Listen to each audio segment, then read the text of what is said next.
Quick count atau hitung cepat dari lembaga survei Litbang Kompas memprediksi bahwa pemilihan umum 2024 akan berlangsung satu putaran. Hal ini dikarenakan pasangan 02 Prabowo Subianto dan Gibran Rakabuming Raka unggul dengan suara lebih dari 50% versi hitung cepat.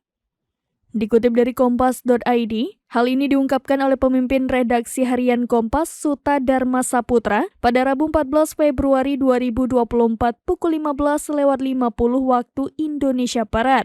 Ia mengatakan berdasarkan hitung cepat yang dilakukan Litbang Kompas kala itu, data yang masuk sudah 55,6%. Menurut Suta, data itu sudah menunjukkan kestabilan. Oleh sebab itu, pihaknya menyimpulkan dengan memprediksi bahwa pemilu 2024 akan berlangsung satu putaran.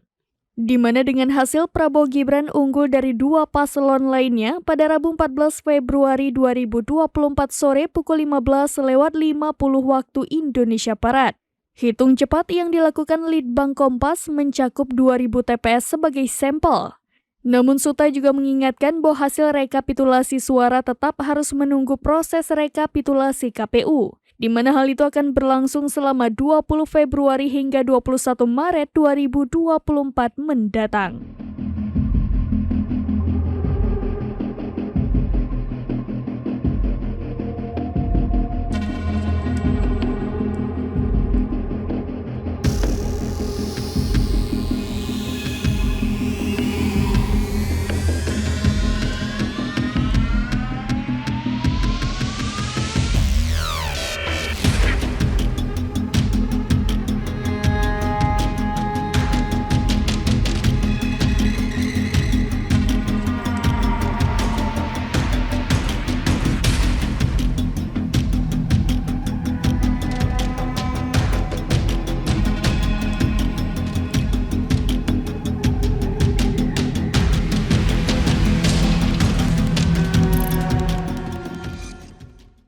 Download Tribun X sekarang, menghadirkan lokal menjadi Indonesia.